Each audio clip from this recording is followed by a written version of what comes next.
All right, so you've made your media and now you are ready to go on to the next step, which is to streak a plate. So this actually doesn't take much time at all. What you're gonna need to do is get some ice in a bucket, and then you're gonna go get the cells from the -80. You wanna keep those cells on ice because then we're gonna put them back in. We don't throw away those cells when we're done. And then we use a sterile technique to basically streak a plate. So I'll go through some of those details in just a sec.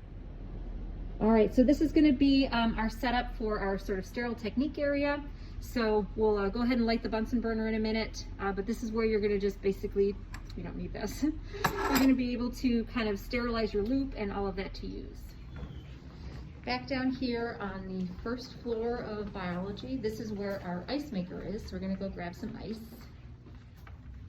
So back into our molecular biology lab, this is where we have our ice maker. So Kayla's gonna grab some ice here.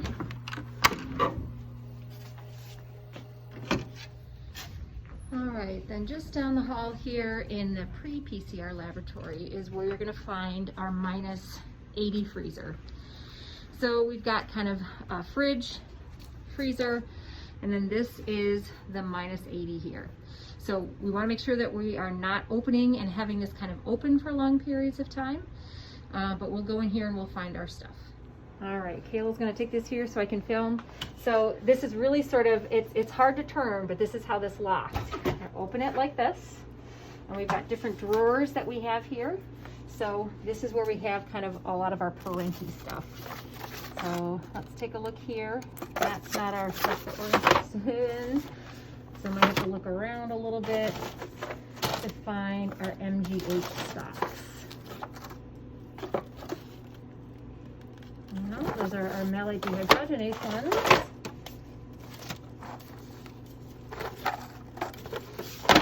All right, you can probably stop filming. Okay. So we want to make sure that we're grabbing, in this case, we're going to grab MGH BL21. Notice that there's an MGH DH5 alpha. And since these are kind of low, once we make some cells from this, we will go ahead and make some more glycerol stocks. All right, so we have our cells that we're going to streak on a plate. And so we're going to get our stuff over here at our sterile counter set up for that. So we've got our plate that we're going to streak, and we need to have kind of our loop that we're going to have here. We're going to sterilize it in a flame, and then we'll be ready to streak our plate. So we're going to turn on the gas here. Okay. So we've got that going. So I've got my bacterial cells here. Remember, these cells came out of the -80. We always want to have them on ice, and as soon as we're done, we're going to put them back in the -80. So you're just going to flame your loop to sterilize it. You want to let it glow kind of orange. You're going to let it come out, and it's really important that you not put a loop that's too hot into your cells because it'll kill them. So sometimes what you can do is you can just actually take it and set it kind of on the auger here. Got to hear a little sizzle there when that happened. So now that's probably good. Now it's going to look like you don't get anything on your loop here. Trust me, you do. You're just going to kind of touch it to the surface. You might see a little bit of liquid that's there, but that's all that you want. Now there's a pattern that is on your protocol that you'll kind of see, but this is basically going across 4 quadrants. So we do our first streak like that. Our second streak kind of goes through our first pattern. Essentially what we're doing is we're diluting this because we want to get to the point where we just have single cells that are growing so we can get a well-isolated colony. So as soon as that's done, go ahead and reflame your loop. If you needed to streak more plates, just go through the same procedure. But that's all we're going to need to do to streak this plate.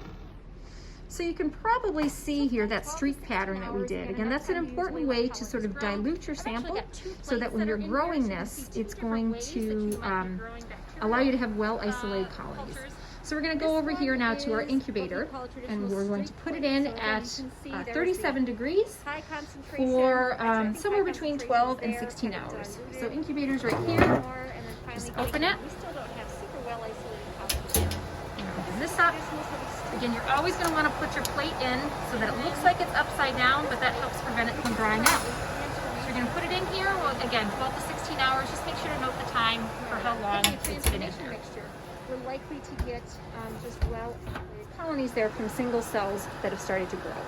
So now what we're going to need to do is we're going to need to wrap these plates in parafilm, and then they can be stored in the fridge for anywhere from 4 to 8 weeks so that the cells stay viable.